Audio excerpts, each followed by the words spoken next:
Thanks, Lily and Lee, for inviting me to be here today. It's a huge pleasure to be able to share some of the ideas I believe can renew our hope in the world and humanity. And I'm excited to share some of those thoughts with you. I'm gonna share a little presentation to support my thoughts with images. Let me know if you can see my screen. 1 second. Can you see it? Yes, if you just can share the screen, full screen is, yes, now we can. Yeah, great. So I'm gonna talk about regenerative systems today, and to do that and to explain how we got to the need of regeneration and how I got to regenerative systems in my life and career, I'm gonna tell a little story. I come from a fashion background, and for centuries and for decades in my life, fashion has been about design, marketing, retail. And we've created all possible silhouettes, innovated in laboratories, and pushed functionality further. Production managers, as a lot of us from the industry know, are squeezed to deliver more for less money and less time.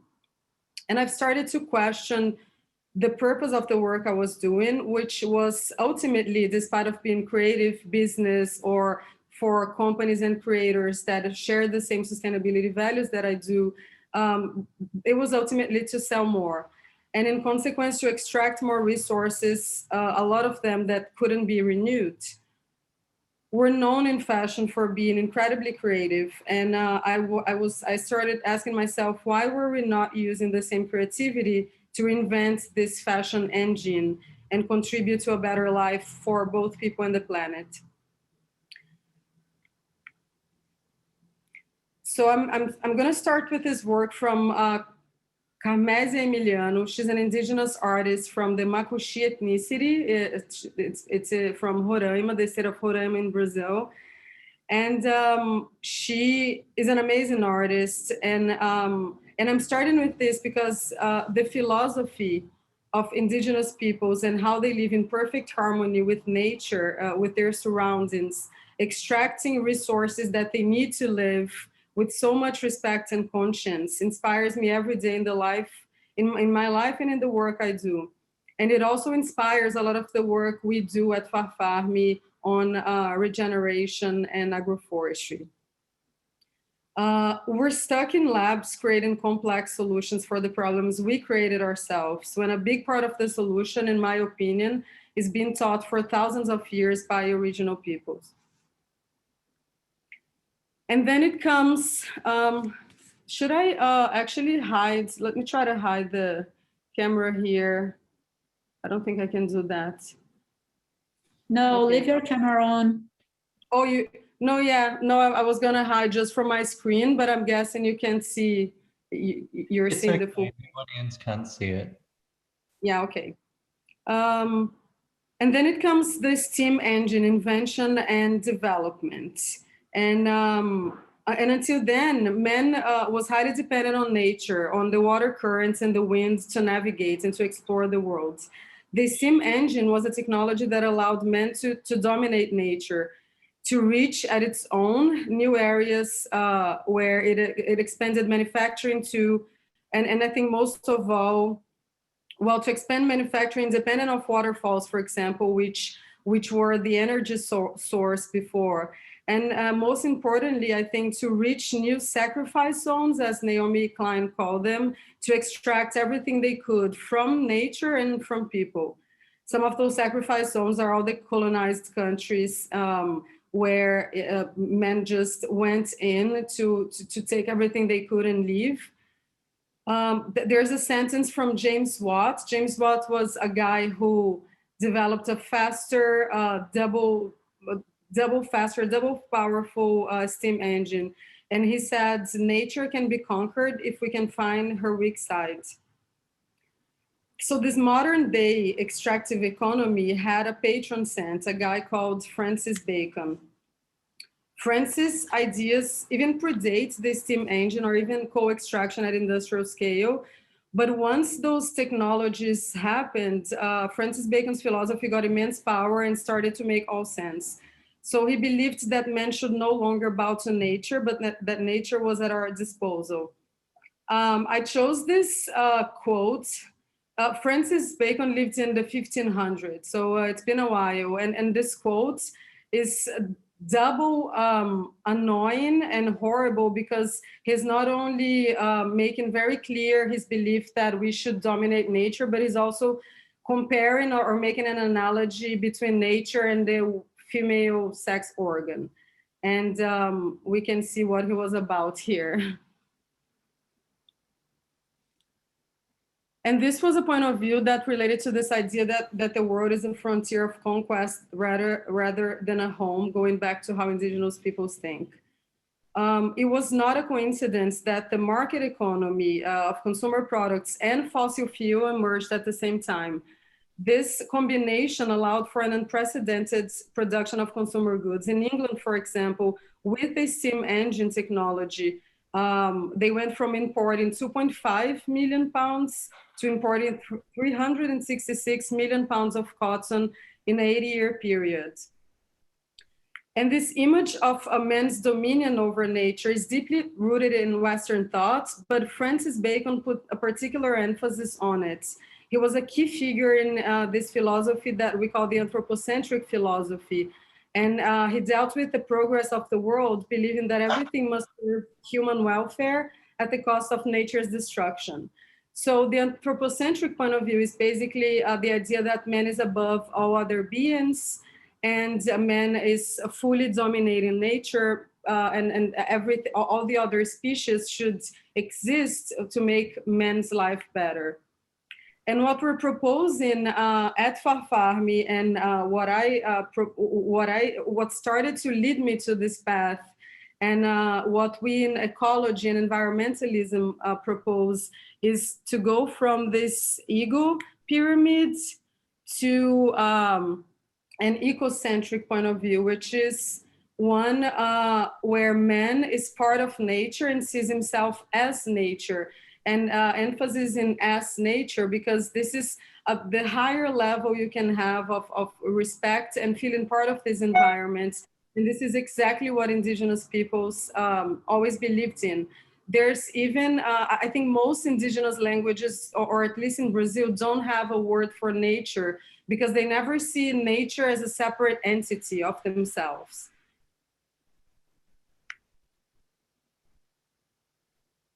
So how can we be agents of change?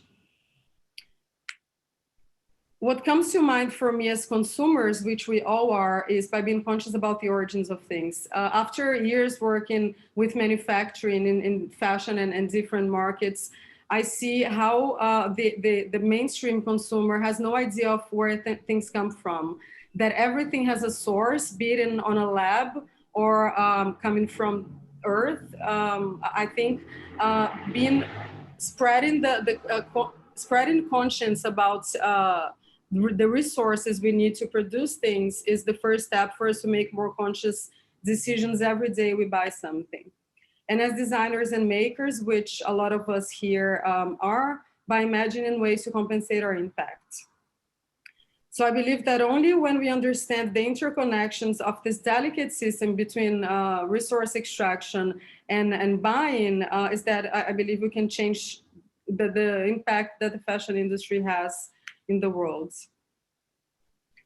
Going a little bit in detail about fashion. So 85% of fibers in fashion are toxic. Agriculture and manufacturing are today under what we can call modern colonialism, and there is no transparency and trust between consumers, brands, governments. We have data that shows us the amount of damage. The fashion industry is called today the second most polluting industry in the world. Most fabrics are synthetics, meaning they come from fossil fuels, a non-renewable source. We have millions of tons of oil being used, thousands of tons of microfibers, which are tiny plastic parts that come out of those synthetic clothes and go into our water currents. And in cotton specifically, we have 25% of monoculture responsible for 18% of pesticides and 25% of insecticides in the world. So at FARFARM, we are imagining ways to tackle some of those challenges. We develop supply chains that regenerate nature and promote social development. So we come from an intention of sustainability in the world, and we understand that sustaining is no longer enough, and that's in order to in our lifetime or our kids' lifetime or grandkids' lifetime to achieve the world we need, we have to start regenerating right now. We operate at FARFARM in the intersection of brands, community, agriculture. And just try to explain a little bit what we're talking about when we say regenerative. Regenerative refer to processes that renew, revitalize, and create systems that are equitable, systems that integrate the needs of society with the integrity of nature. So, for example, when we're looking at conventional agriculture, and this is a cotton field, we're seeing a system that's competing with nature, that's weakening the soil. It's known now that after decades of monoculture with pesticides, with practices such as tilling the soil, we have a soil in a few decades that's poor and unhealthy and unproductive most times. We're talking about a system that's very reductionist and that enriches very few people. And regenerative agriculture, and this is a photo of an agroforestry, which is a type of regenerative practice. It collaborates with nature, protects the soil, creates amazing biodiversity. It's a holistic system that incorporates people, culture, social aspects, and environmental aspects, and develops many people. And it goes beyond just some of the benefits that have been studied and are scientifically proven about those regenerative systems, such as agroforestry. It not only mitigates, but it counteracts climate change. It sequesters an immense amount of carbon. It regenerates soil. It protects and regenerates landscapes. So a lot of the work we do at FARFARM, we arrive at areas that have been deforested or have been victims of a soil monoculture, for example, which is a huge issue in Brazil. And we see after a few years, and very few years, a luxurious forest and an amazing regeneration example. It regulates microclimates. I can't see my screen, but I can see the right side of it. And it offers for farmers, which is one of the aspects of our work we love the most. It offers them health protection and improvements, not only through the not use of pesticides, but also giving them access to amazing and healthy food and to their communities. It gives them economic resiliency when they're planting in the same system a lot of different species and being able to sell to different markets. It gives them input self-sufficiency from seeds to organic input. And we see communities being proud of the work they do with agroecology and agroforestry. And we see they feel like they're being part of a big change. This is one agroforestry system FARFARM has implemented in, I think, the state of Pará. So March 2018, we see this is an unused area, soil. It's a healthy soil. It was being worked on, but it was unused. And we see unused areas like this in a lot of the assentamentos in Brazil and a lot of the agricultural communities that don't have a lot of money. And in a few months, we see already this luxurious forest growing up. And then a year and 2 months later, we see this system that has banana trees, a lot of different fruit trees, wooden trees. So basically we've planted in different lines and next to each other, a lot of different species.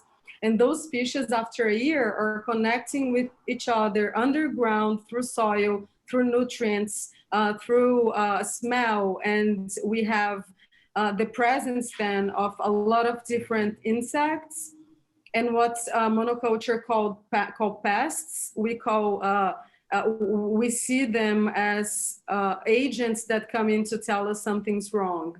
And when something's wrong, what should we do? Should we add a new species? Should we bring in an organic component?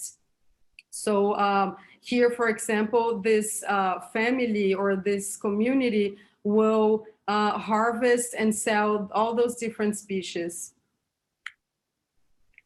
This is the photo of a cotton field in an agroforestry system. So you see that the cotton is incorporated into this richness of other species around it. And to the left, I don't know if I recognize it correctly, but it could be papaya trees. And we have this luxurious forest around it. And we can see how the biodiversity here is immense. We have developed those projects already in a diversity of Brazilian biomes and regions, including the Amazon. And we do that with fashion brands in collaboration with family farmers, technicians, artisans, NGOs, and sometimes governmental institutions like agricultural secretaries. We see now the intention in a lot of those Brazilian cities to push those systems further. So we generally have amazing support from local leaders and from city governments. And yeah, so basically, maybe this isn't obvious for everyone, and just to make sure I was clear, the agroforestry system like this one is one that mimics nature, mimics what could be or could have been a forest 1,000 years ago. And it increases the overall yield of the land, combining the production of crops, forest plants, sometimes animals on the same unit of land. And an important aspect of agroforestry for me is that it applies management practices that are compatible with the cultural practices of the local population. So each project is one. And when we arrive to a new place, we have our first thing to do is to sit down with the community, sit down with their farmers and their families and discuss, what do you plant here? What is your affinity to certain species? What do you guys like to plant? What do you guys have the opportunity to sell? And how you work, and how can we contribute with training, seeds, inputs, machinery. We bring training in both finance, protection, health, as well as agroforestry and cotton, if we're talking about fashion fibers.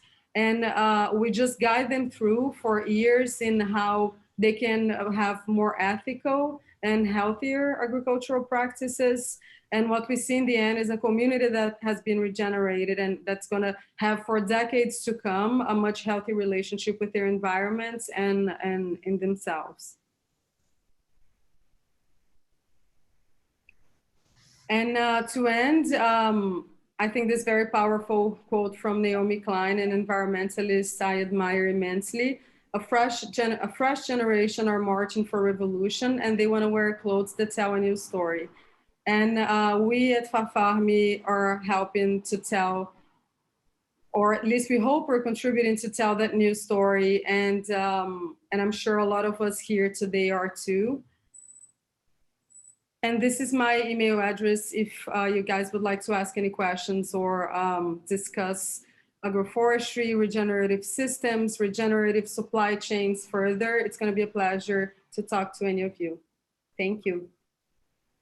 Thank you so much, Mari, for all your information. It's a big class. I learned a lot. Thanks a lot. It's something that is not so simple for everybody, but it's important for us to know. So it was a pleasure to have you here. It's my pleasure. Thank you. Thank you.